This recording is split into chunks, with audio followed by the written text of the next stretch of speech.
Mais uma vez, boa tarde a todos. Sejam bem-vindos à nossa casa de fraternidade, de caridade, de paz, amor. Quero agradecer a presença de todos os que estão aqui nesse momento e aqueles que estão de forma online. Para iniciar nossos trabalhos hoje, vou chamar a nossa querida Amanda para fazer a nossa leitura preparatória. Boa tarde a todos. Do livro Pão Nosso, de Chico Xavier, pelo Espírito de Emmanuel. Isso é contigo. E disse: pequei, traindo sangue inocente. Eles, porém, responderam: que nos importa? Isso é contigo. Mateus, capítulo 27, versículo 4. A palavra da maldade humana é sempre cruel para quantos lhe ouvem as criminosas insinuações. O caso de Judas demonstra irresponsabilidade e a perversidade de quantos cooperam na execução dos grandes delitos. O espírito imprevidente se considera os alvitres malévolos e em breve tempo se capacita da solidão em que se encontra nos círculos das consequências desastrosas. Quem age corretamente encontrará nos felizes resultados de suas iniciativas aluviões de companheiros que lhe desejam partilhar as vitórias. Entretanto, muito raramente sentirá a presença de alguém que lhe comungue as aflições nos dias da derrota temporária. Semelhante realidade induz a criatura à precaução mais insistente.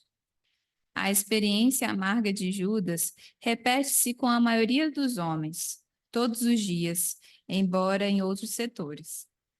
Há quem ouça delituosas insinuações da malícia ou da disciplina no que concerne à tranquilidade interior, às questões de família e ao trabalho comum.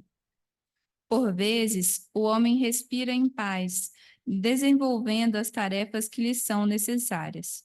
Todavia, é alcançado pelo conselho da inveja ou da desesperação, e perturba-se com falsas perspectivas, penetrando inadvertidamente em labirintos escuros e ingratos.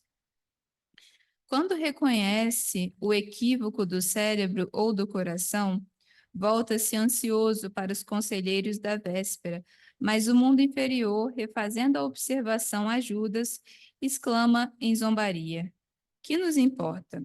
Isso é contigo. Amém. E assim, aproveitando a leitura preparatória de hoje, vamos elevar nosso coração para Jesus e pedir para Ele que nos ampare, que nos proteja, que nos dê o caminho do bem, aproveitando assim esse momento maravilhoso, com a presença de todos que estão aqui presentes pessoalmente e aqueles que estão vendo o plano divino também para aprender. Obrigado, Senhor, por essa bênção e que a paz esteja sempre conosco, que assim seja. Na tarde de hoje, temos a presença aqui de nossa querida Dalva Souza, do EMS,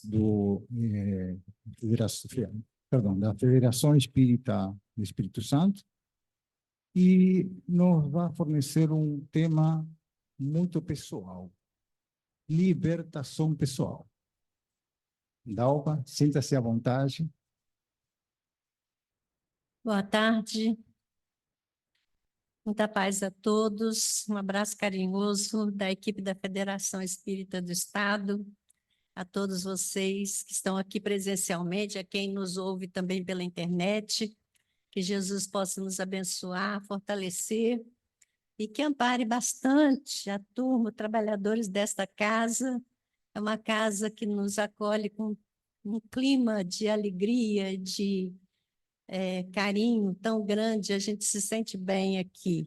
É sempre muito bom contar com vocês. E lembrando rapidamente que tem um convite especial da Federação para todo o movimento espírita. Este ano, em junho, teremos nosso grande encontro de volta, né? O Congresso Espírita do Estado do Espírito Santo, que esteve suspenso por causa da pandemia, está de volta este ano e vai trabalhar um tema importantíssimo, é o tema do amor, né? É bom amar. E tem gente boa chegando aí, Haroldo Dutra, Rossandro Klinger, José Carlos de Luca, e nossa companheira Ivana, lá do Goiás, mais alguns companheiros que nós não conhecemos, que vamos ter a oportunidade de conhecer. E estamos na reta final das inscrições, o espaço limita a participação, mas ainda há vagas. E a federação, ela está fazendo um arranjo especial se a casa quiser escrever um grupo. Então, se quiserem organizar um grupo para ir, tem um valor diferenciado nas inscrições, tá bom? Então, vamos nos encontrar no congresso em junho, se Deus quiser, 8 e 9 de junho. E esse tema, como ele já anunciou, libertação pessoal, realmente é um tema interessantíssimo, fala de liberdade. Liberdade é um dos grandes temas da filosofia espírita, é um assunto que merece a nossa análise sempre muito conscienciosa e detalhada, e os benfeitores espirituais concordaram com Allan Kardec que liberdade é uma lei divina. Então, todo o capítulo 10 do Livro dos Espíritos, na terceira parte, vai tratar da liberdade como lei, como determinismo divino. E nós observamos que somos seres espirituais, mas na condição de encarnados, nós estamos limitados pelo corpo biológico e pelas circunstâncias que marcam a nossa experiência encarnatória, e muitas vezes é difícil perceber que liberdade é essa que nós podemos conquistar e construir na condição de espíritos encarnados. O ser humano, ele é capaz não só de adquirir conhecimento, quanto de utilizar o seu potencial de imaginação para projetar aquelas coisas que ele ainda não conhece, para imaginar situações futuras. E sempre o ser humano sonha. O sonho de felicidade é o sonho de todo ser humano. E quando você pensa na felicidade, você não consegue imaginar um futuro feliz, a não ser que você tenha condição de liberdade. A liberdade faz parte desse sonho. Todos nós queremos poder escolher, poder decidir em relação à nossa vida, poder realizar aquelas coisas que nos dão prazer. Então, o sonho de liberdade é um sonho muito humano, e por conta do ideal de liberdade, já houve muita luta, não é? Muitos já morreram, muitos já mataram por esse ideal de liberdade. E é um tema tão interessante, ele tem sido objeto de tantos estudos, porque parece simples, mas não é. E nós também contribuímos com uma produção, esse trabalho é publicação da Federação Espírita do Estado, Os Caminhos da Liberdade. Então, é um trabalho que objetiva exatamente analisar a nossa cultura, perceber que liberdade é um sonho e indagar se é um sonho, será que é um sonho inútil? Será que é algo viável? E que tipo de liberdade é essa que se pode construir na condição de encarnados? A questão 843 do Livro dos Espíritos já nos dá uma resposta importante, porque os espíritos dizem que os seres criados por Deus são dotados de livre-arbítrio. O livre-arbítrio é o potencial de liberdade que já está dado à inteligência criada por Deus.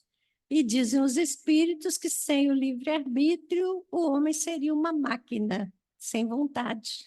Então, já percebemos que há uma grande possibilidade de construção dessa realidade sonhada.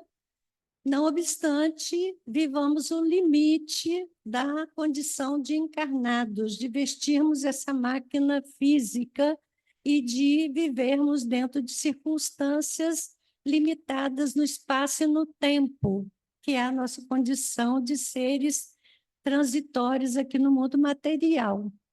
Então, quando começamos a pensar sobre esse tema nos diversos eventos que sempre são organizados com o objetivo de estudos espíritas, nós percebemos dois pensamentos que, embora nascidos em culturas muito diferenciadas, eles se aproximam por uma concepção comum.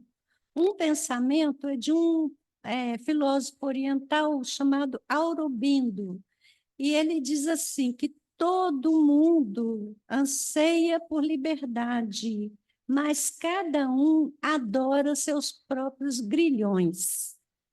Então, essa frase nos mostra um paradoxo. Você quer a liberdade, você sonha com a liberdade, mas você adora os seus grilhões, quer dizer, você adora aquilo que te prende. E um outro pensador, já numa outra realidade totalmente diferenciada, que é um pensador do mundo ocidental, o filósofo francês Jean-Paul Sartre, ele pensa no ser humano e ele procura analisar a condição do ser humano. Ele parte de uma premissa materialista, não acredita em Deus, mas ele observa uma coisa que converge para o pensamento do filósofo oriental. Ele diz assim, que há duas categorias de seres no mundo. O ser para si é o ser humano. O ser humano, ele não tem não foi criado com uma finalidade específica. Ele é para si mesmo, para se realizar. Então, o ser para si, ele é a transcendência.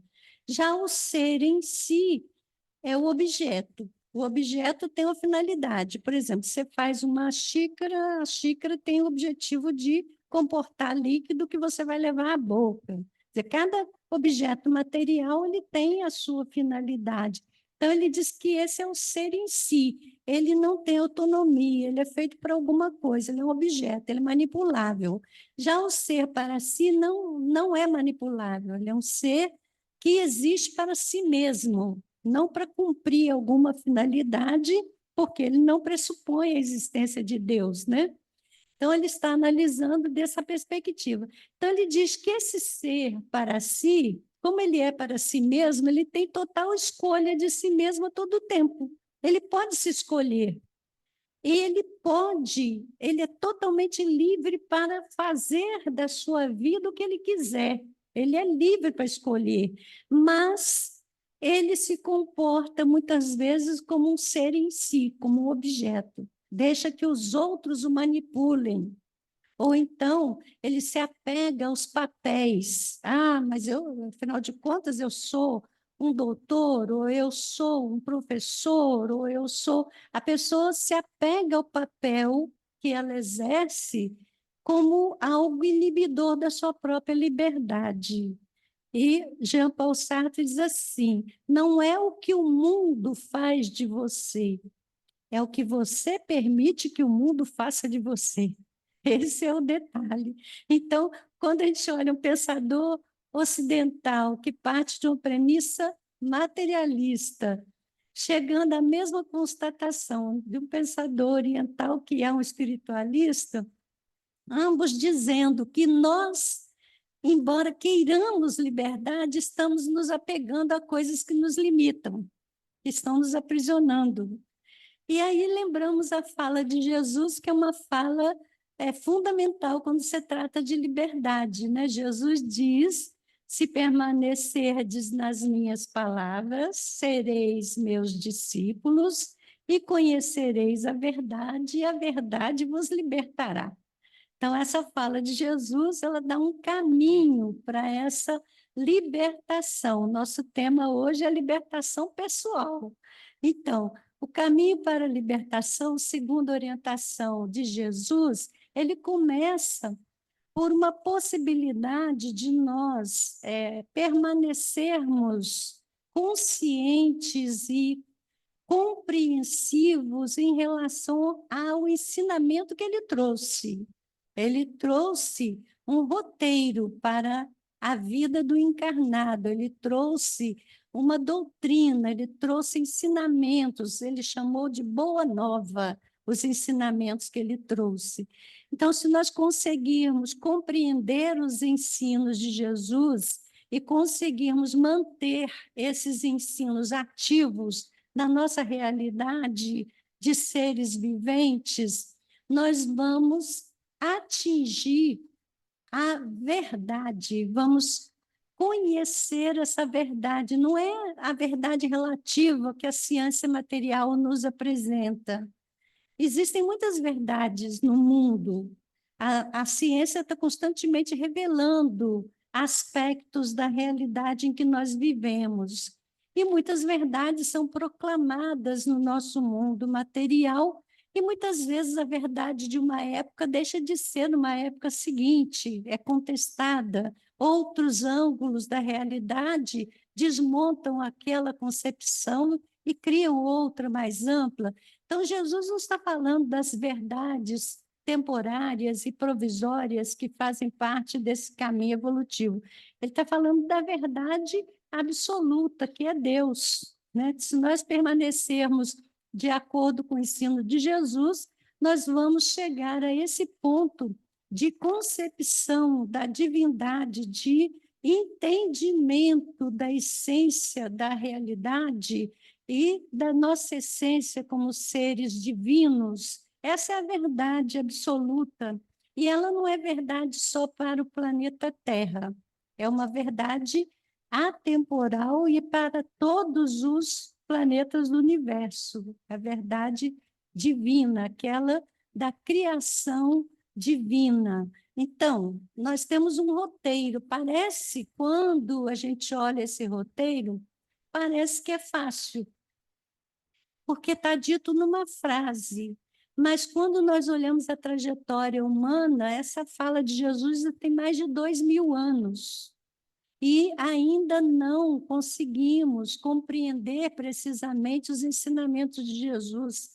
Foi preciso que no século XIX viesse o Consolador que ele prometeu, Paráclito, né? O novo enviado para esclarecer aquilo que Jesus dissera e complementar os ensinos, porque ao tempo que Jesus veio, ele teve que vestir grande parte dos ensinamentos dele na roupagem das parábolas, porque nós não tínhamos condição de absorver os ensinos tão abstratos.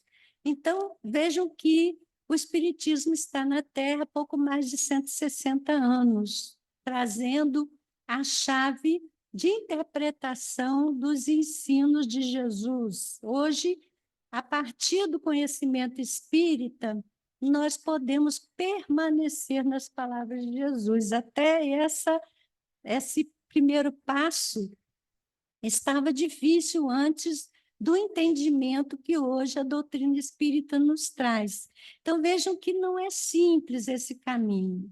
O nosso tema, ele faz parte de um livro chamado Autodescobrimento, uma busca interior. Esse título é do 6º livro da série psicológica de Joana de Ângeles. Joana de Ângeles é uma mentora que escreve pela psicografia de Divaldo Pereira Franco.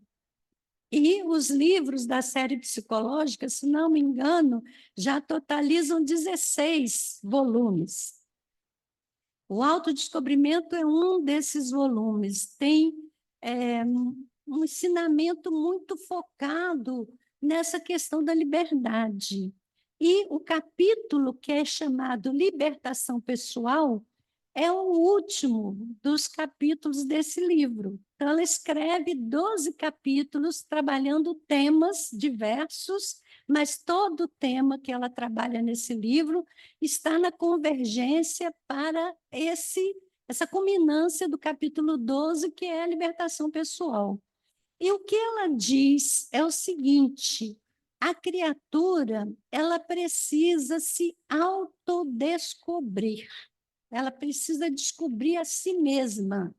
Então, sem o autodescobrimento, você não sabe quais são as suas potencialidades.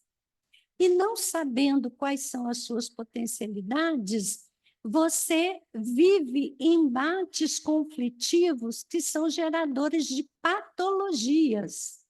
Patologias são doenças. E essas doenças que nascem dos conflitos psicológicos são doenças mentais. Nós vivemos uma época de grandes números, estatística de grande número de transtornos mentais. É o transtorno do pânico, é o transtorno bipolar, é o transtorno da depressão, é o transtorno da ansiedade. São múltiplas as questões que dificultam o caminhar do ser humano no mundo, nesse mundo que nós estamos vivendo. Então, temos que considerar que a Joana de Ângeles está apontando um ponto essencial para a nossa consideração. Quer dizer, se a pessoa não sabe o seu potencial, ela envereda por caminho de conflitos. Esses conflitos são conflitos internos, são conflitos interpessoais, são conflitos geracionais, são conflitos de diferentes ordens. E esses conflitos, eles geram as patologias que estão dificultando a nossa vida. Então, a sua indicação é que, para se autodescobrir, o indivíduo precisa se ver como um ser espiritual. Nós somos espíritos encarnados. E tem muita gente que diz assim: ah, meu espírito, como se fosse um corpo que tivesse um espírito. Na verdade, é o espírito que tem um corpo. Então, nós somos o espírito e nós temos um corpo transitório. O corpo tem vida breve. Ele começa no berço, vai terminar no túmulo, não tem jeito, né? Esse corpo tem vida curta. Pode viver 130 anos, é curto, né? Se você pensar na imortalidade, que são 110, 115 anos. Parece que o cidadão mais velho que tinha no mundo morreu recentemente, eu acho que com 115 anos, se não me engano, né? Então, por mais que a pessoa tenha existência corporal dilatada, é tempo curto, se você pensar na imortalidade. Então, o que Joana de Ângeles está dizendo? Nós não somos esse ser tão temporário, tão efêmero. Nós somos o espírito, o ser espiritual. Antes que esse corpo fosse formado, nós já existíamos.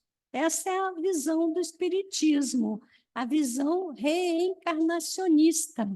O espírito existe antes do berço.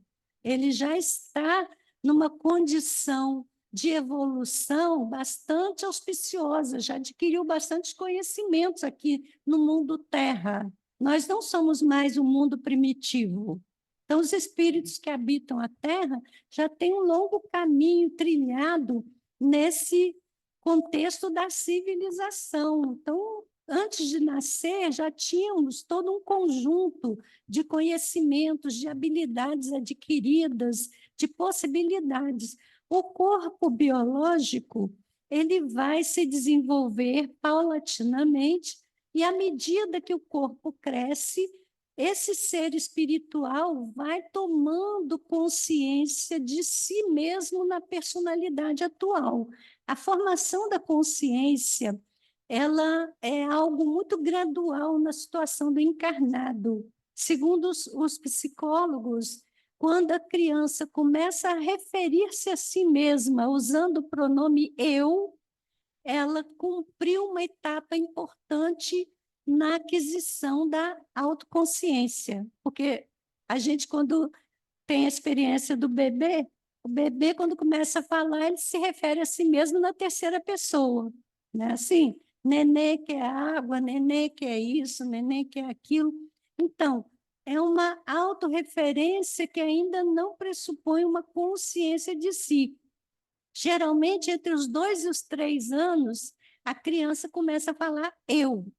Quando ela começa a falar eu, referindo-se a si, ela está num processo importante de formação da sua consciência como ser transitório aqui no mundo, essa personalidade. E ela já se distingue do outro, já percebe que ela é diferente da sua mãe, do seu pai, dos seus irmãos. Então, são etapas de formação da consciência. Agora, o período de maior agregação de conteúdos para a formação de uma consciência mais plena acontece no trânsito entre a infância e a juventude, é no período da adolescência. É um período muito importante. Por isso que o adolescente, muitas vezes, ele nega a primazia que antes concedia aos pais. A criança costuma ter uma relação com os pais de admiração, de aquiescência, de obediência, muitas vezes, que na adolescência se quebra. E esse quesito, essa atitude do adolescente, ela é uma atitude saudável na formação da própria consciência desse indivíduo que está transitando para a fase adulta. Mas o que a Joana de Ângeles chama atenção para a gente, logo no começo do trabalho que ela faz, é que se nós tivermos o conhecimento que o Espiritismo nos traz, nós temos a chance de ampliar e aprofundar esse caminho de formação da própria consciência.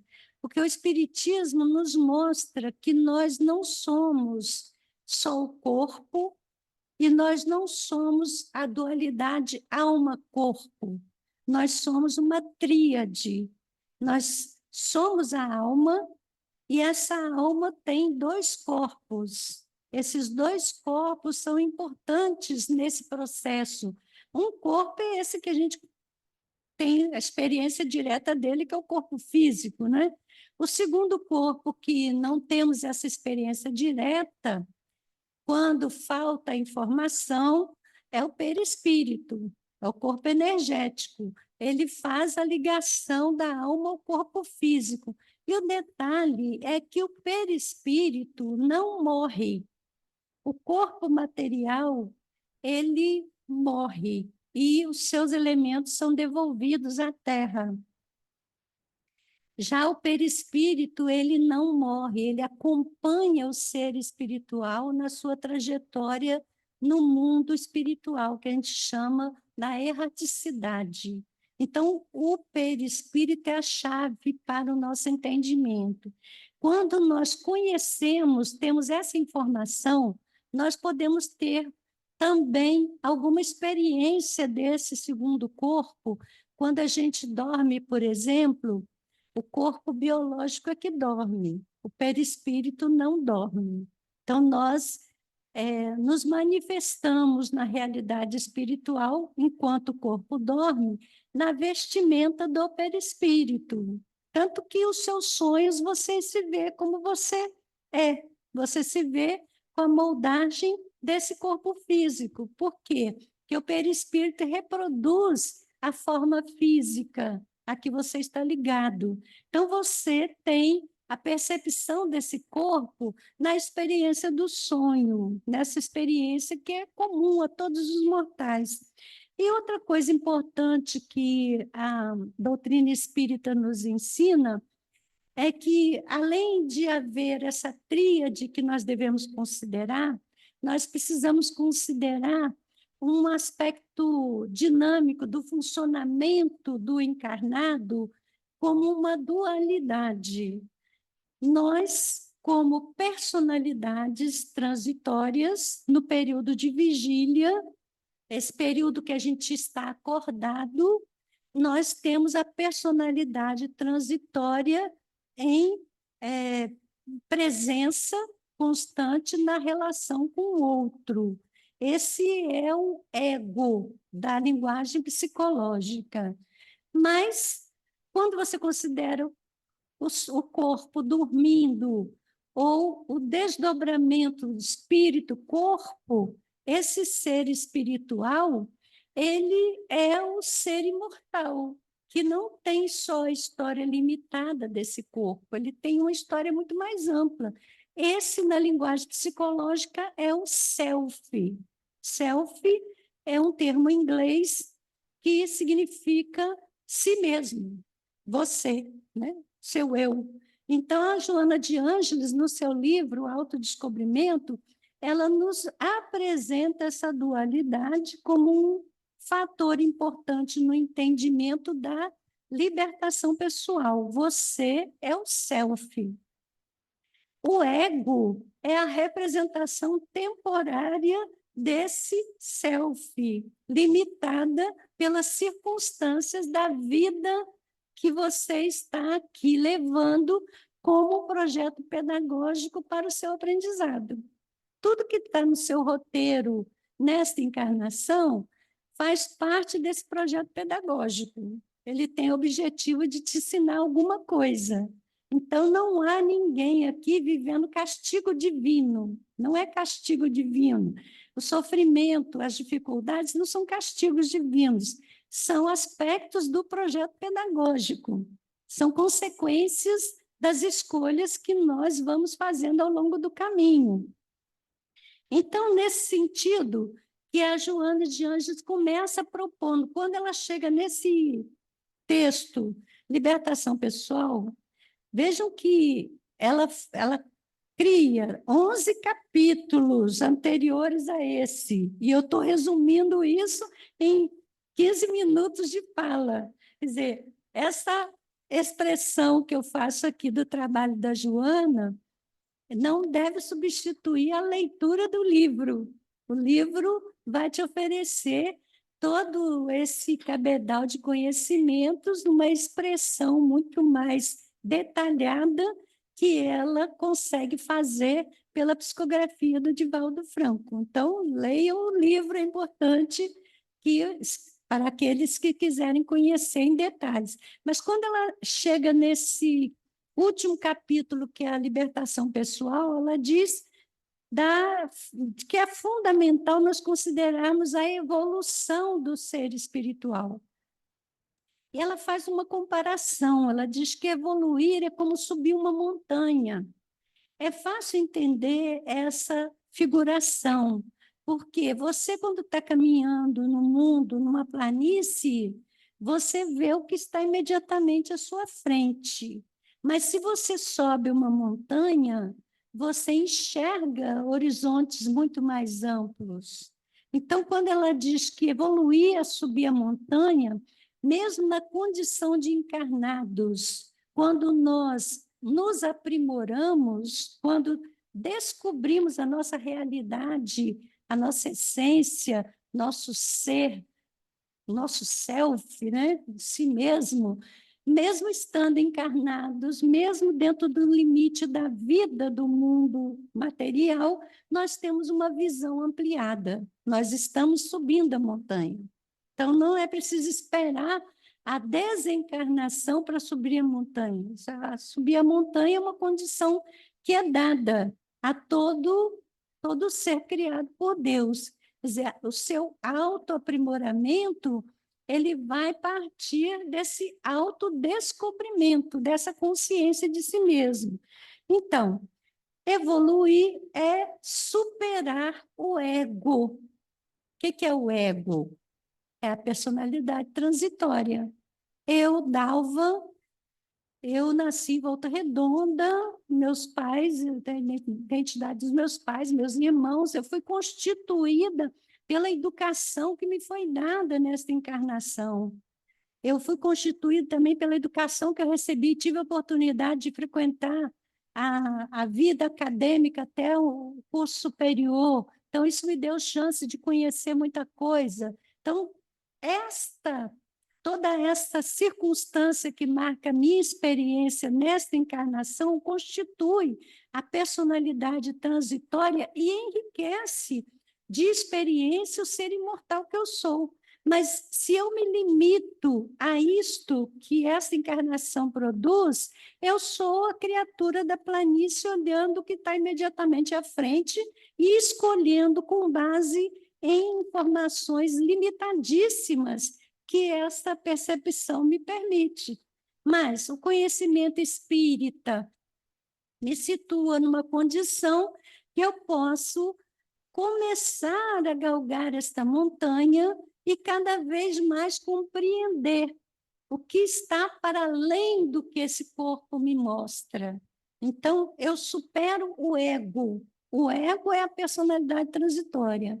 Eu consigo transcender o ego para considerar essa trajetória mais ampla que vai me fazer, por exemplo, quando eu olho meus filhos, saber que esses seres que vieram cumprir uma etapa da evolução deles sob a minha tutela, eles não me pertencem. Eu pude recebê-los, eu pude encaminhá-los na infância, eu pude ajudá-los a encontrar os seus caminhos, mas agora cada um tem o seu caminho e nós somos grandes amigos. Eles já não são mais, não estão mais na minha alçada. Quando a gente não percebe isso, muitas vezes os pais se apegam à condição de pais e começam a exercer uma série de ações limitadoras do caminho de crescimento dos seus próprios filhos. E assim como os pais, às vezes, se colocam nessa condição limitadora da experiência dos filhos, eles recebem, em contrapartida, uma atitude do filho inadequada na sua própria perspectiva e sofre por conta disso. Então, os sofrimentos vão galgando. Isso que a Joana de Ângeles nos mostra nesse capítulo da libertação pessoal. Ela diz assim, o indivíduo encarnado, geralmente, na juventude, no vigor da força física, esse indivíduo escolhe um caminho de realização de prazeres.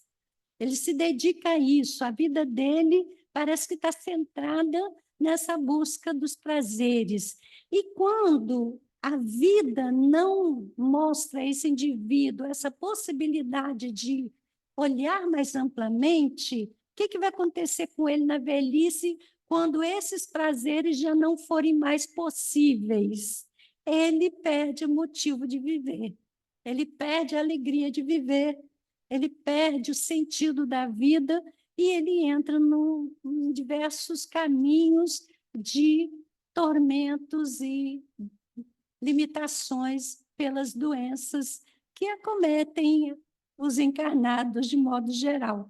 Aí ela nos coloca na condição daquele que, tendo conhecimento espírita, já pode começar esse processo de ver mais amplamente. Essa informação, esse conhecimento, ele não resolve o seu problema. Se pensar que, eu sou espírita, então está tudo resolvido agora, né? Eu já sei que eu sou um espírito imortal, eu já sei da realidade espiritual. Não resolve o problema. Quer dizer, esse conhecimento, ele é uma base para o seu processo de autodescobrimento, percebe? Você não pode simplesmente se limitar ao que a teoria já te mostrou. Você vai precisar de um caminho de experiência desse seu ser interior, desse self. Você vai precisar buscar essa vivência. Como que a gente faz isso? É por meio da meditação e da oração. A meditação é essencial para que você faça esse caminho interior. Então, o que ela está dizendo? O conhecer vai te trazer a imersão da sua necessidade de fazer essa experiência acontecer na sua vida. Isso vai te trazer conflitos interiores. Você pensou que estava livre do conflito, não é? conhecer não te libera dos conflitos. Aí ela diz assim, que esses conflitos, eles geram um caos temporário na sua vivência. Aí a pessoa pensou que, bom, eu já estou na casa espírita, eu tomo um passe e resolve tudo, eu tenho um mentor, né? O mentor vai me ajudar. Não resolve essa questão da libertação pessoal. Você vai arranjar uma muleta, né? O guia é a muleta, o passe é a muleta, mas você não se assume, não assume o seu caminho, a sua libertação. Então, ela diz que esse caos temporário, né, é algo que te coloca na pista da busca do equilíbrio, porque a lei divina é o equilíbrio. A lei divina propõe o equilíbrio, não é? Então, nós precisamos entender que o conhecimento por si só não resolve a situação. Nós precisamos do equilíbrio que a lei propicia, e esse equilíbrio vai exigir da nossa parte o esforço pessoal na subida da montanha.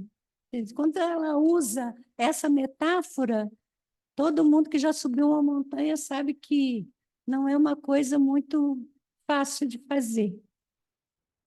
Então, pensa nisso, nessa figuração, e pensa no trabalho que te cabe de criar um tempo de isolamento do mundo para você fazer esse trabalho de interiorização e autodescobrimento.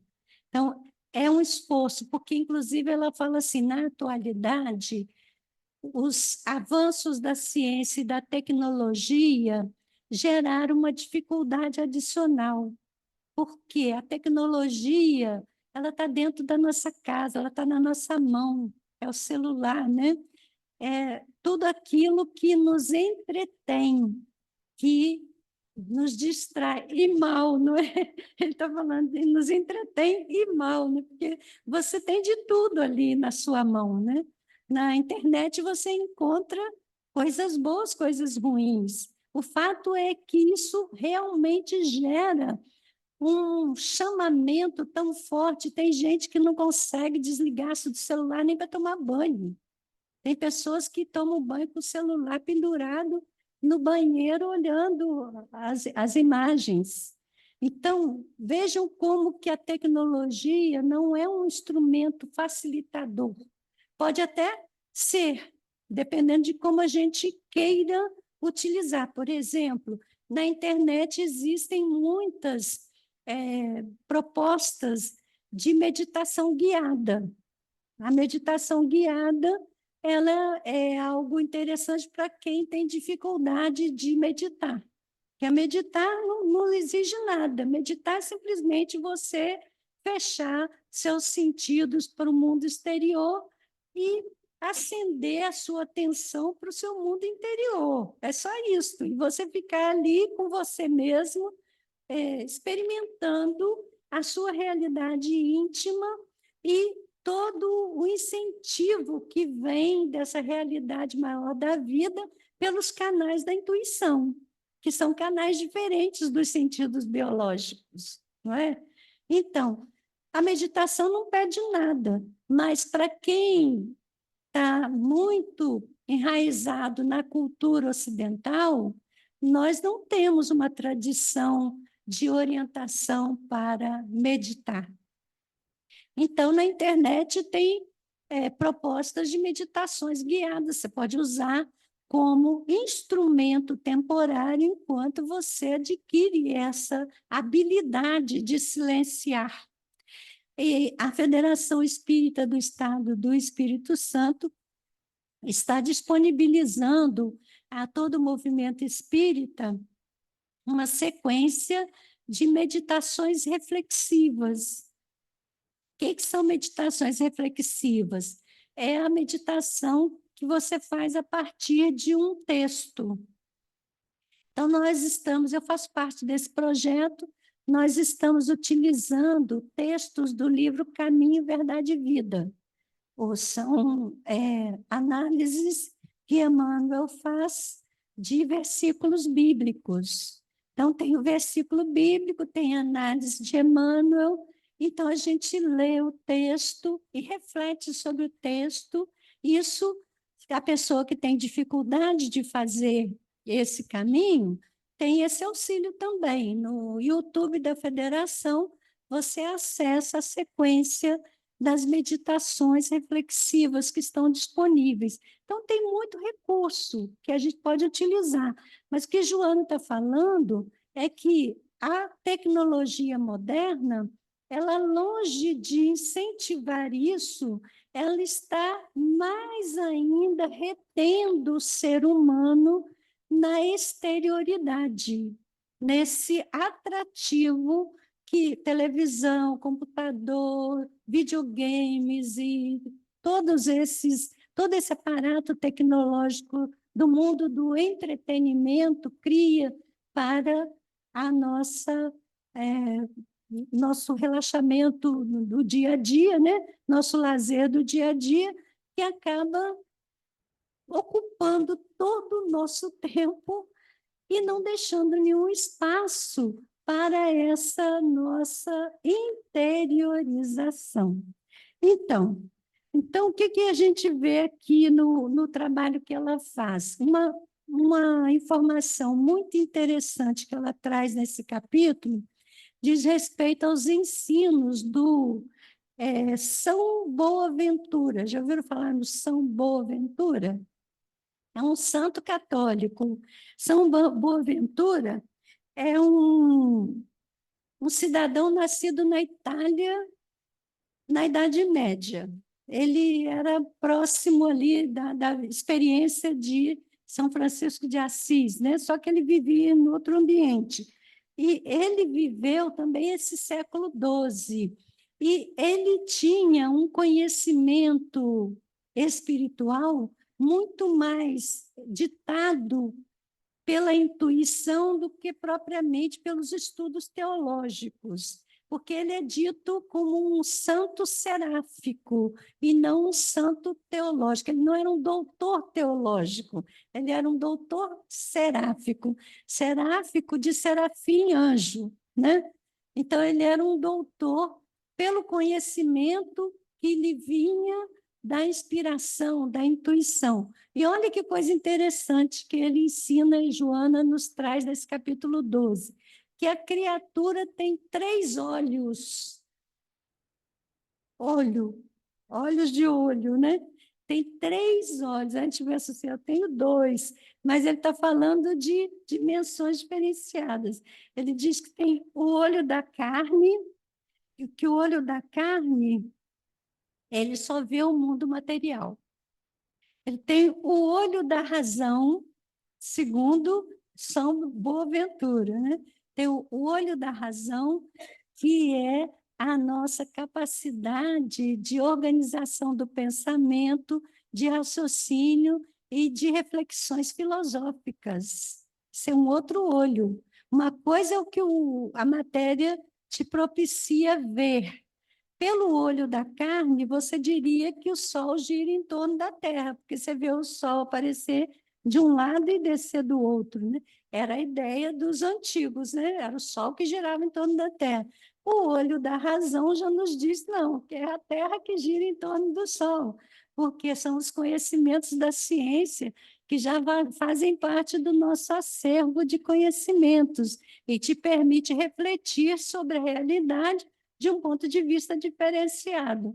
Mas tem um terceiro olho. Ele diz que o terceiro olho é o olho da contemplação. Esse olho da contemplação é exatamente a conexão possível da criatura com o mundo espiritual pelo chamado terceiro olho, que é a glândula pineal, não é? A gente que está mais enfronhado com os estudos espíritas, sabe, pelas pesquisas que estão sendo desenvolvidas desde a publicação do livro Missionários da Luz, que André Luiz escreveu pela psicografia de Chico Xavier, que já há estudos voltando para essa glândula, a glândula pineal. A glândula pineal é uma glândula que tem na intimidade do nosso cérebro, abaixo do córtex. O córtex é essa camada de massa cinzenta do cérebro. Então, a pineal não fica no córtex, ela fica abaixo do córtex. Ela está tão protegida dentro da caixa craniana que o acesso a ela se dá pelo céu da boca. Se você precisar de fazer uma intervenção cirúrgica no ambiente da glândula pineal, é pelo céu da boca que chega, porque não dá para quebrar a caixa craniana e passar pelo córtex, né? Então, você vê que é algo muito protegido. E essa glândula, segundo as pesquisas do Dr. Sérgio Felipe de Oliveira, um psiquiatra paulista, ela é capaz de converter estímulos não físicos em estímulos nervosos. Então, nós temos a nossa conexão com o mundo espiritual. Como seres espirituais, nós estamos ligados ao corpo, mas não presos dentro do corpo. O espírito irradia, e irradiando, emite o seu pensamento para o universo e recebe de retorno, dentro da faixa de sintonia, os pensamentos que estão dentro do âmbito do seu próprio, da sua própria emissão. Então, esta captação se faz no universo não físico, é um estímulo não físico, mas dentro da caixa craniana, a pineal, atingida por esse estímulo não físico, ela consegue convertê-lo em impulso nervoso que vai acionar o cérebro, seja para que lado for esse estímulo. Se acionar para o lado do centro de visão, a pessoa tem visões espirituais. Se acionar também aqui no córtex extrafrontal, centro auditivo, ela vai ouvir vozes, vai ouvir coisas do mundo espiritual. Se ela tem a condição da liberação do ectoplasma, esse estímulo vai trabalhar com as glândulas subcorticais e vai liberar uma substância física que permite os fenômenos de efeitos físicos. Então, são diferentes direções desses estímulos. Se esse estímulo for direcionado para o córtex frontal, que tem a sede da nossa capacidade de abstração e da palavra, nós seremos capazes de escrever sob inspiração espiritual, de pintar sob inspiração espiritual, de compor música sob inspiração espiritual. Então, esse é o terceiro olho, é o olho da contemplação.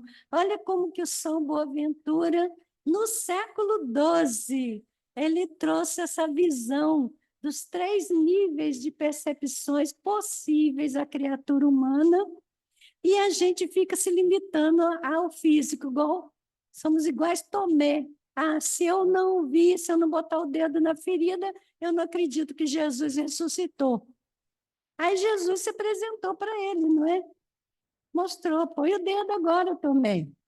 Mas Jesus falou com ele: bem-aventurados os que não viram e creram, porque o olho físico é limitado. Se você limita o que você quer conhecer aos sentidos físicos, é muito pouco que você vai conhecer. Então, tem o olho da razão e tem o olho da contemplação. E o grande problema é que o olho da contemplação, ele só funciona na meditação e na oração. Ele não funciona direito se a gente não adestrar a nossa própria equipagem biológica para considerar essa possibilidade, né? Então, a Joana está falando isso para a gente no capítulo 12, quando ela trata de libertação pessoal. Libertação pessoal é o quê? É a liberação do ego, triunfo do espírito sobre a matéria, pelo adequado direcionamento dos 3 olhos.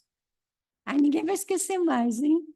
Olho do corpo, olho da razão, olho da contemplação. né? Nós temos 3 possibilidades e precisamos exercer essas 3 possibilidades, nos adestrarmos para trabalhar essas 3 possibilidades. E aí ela vai dizer que existem correntes psicológicas que trabalham psique humana, nós temos muitas correntes, behaviorista, freudiana, junguiana, tem várias correntes ligadas à biodinâmica, à bioenergética, e a Joana, ela trabalha com a aproximação da doutrina espírita e a psicologia transpessoal, que é uma psicologia que admite a existência do espírito e admite que o espírito transcende a matéria. Então, esta forma de olhar o ser, ela é convergente com o que a doutrina espírita propõe. Então, nesse sentido, a doutrina espírita ela nos propicia uma síntese das visões psicológicas e também um entendimento dos enigmas do ser. Sem o conhecimento, fica muito difícil nós interpretarmos adequadamente as circunstâncias e as ocorrências do dia a dia. Então, ela nos capacita à superação do ego e à gloriosa conquista. Olha como é que ela fala, hein? Gloriosa conquista do eu profundo, do si mesmo. Essa visão dessas 3 camadas, ela também é encontrada na linguagem de André Luiz, na psicografia de Chico Xavier, no livro No Mundo Maior, em que ele fala da casa mental dividida em 3 andares. E sobre isso, especialistas da Associação Médico Espírita escreveram um livro inteiro para explicar. Então, é o ser triuno, que é escrito pelo Sérgio Lopes, pelo Décio Iandoli e pela doutora Ivênia Prada. 3 doutores, né? Doutor Sérgio, doutor Décio e a doutora Ivênia, para explicar essas 3 camadas do mundo mental, tão bem sintetizadas pelo São Boaventura aqui e traduzida na linguagem muito fácil da Joana, fácil assim, entre aspas, né? Porque para ler a psicografia da Joana, você tem que botar um dicionário do lado e ir consultando. Mas vale a pena o esforço, porque não só você vai adquirir um vocabulário ampliado, quanto você vai alcançar um entendimento muito simples dessa verdade que Jesus nos disse: se permanecerdes na minha palavra, sereis meus discípulos, conhecereis a verdade e ela vos libertará. Querem ser livres? É possível ser livre, mas tem que subir a montanha. Não dá para ser livre sentadinho na cadeira, assistindo televisão, não é? Então, eu agradeço muito a atenção de vocês, que Jesus nos abençoe e fortaleça. Dalva, como você bem colocou aqui, é muito pouco tempo para as explicações, né? Explicações, as considerações totais, né? Mas eu acho que você trouxe aqui uma simplificação de como a gente consegue se libertar dos grilhões. Vamos a ter muita coragem, muita vontade e estudar, que é o principal. Muito obrigado, Dalva. Leve nosso abraço para a federação e volte sempre, tá? Para finalizar, já estamos quase no final, vamos a chamar a Amanda para que faça a nossa prece final. Querido Mestre Jesus, gostaríamos de agradecer nesse momento por estarmos reunidos aqui em seu nome. Gostaríamos de agradecer também pela palestra de muitos esclarecimentos da Dalva, que a gente possa seguir todas essas lições que aqui foram dadas hoje, consigamos exercer o nosso autoconhecimento, e retornarmos à sua casa, Senhor, a casa do Divino Pai, e que é a nossa essência do Espírito. Esteja conosco nesse dia de hoje. Participe aqui, pedimos a presença de todos os amigos espirituais nas nossas tarefas, nos intuindo, encaminhando nossas atitudes, hoje e sempre. Assim seja.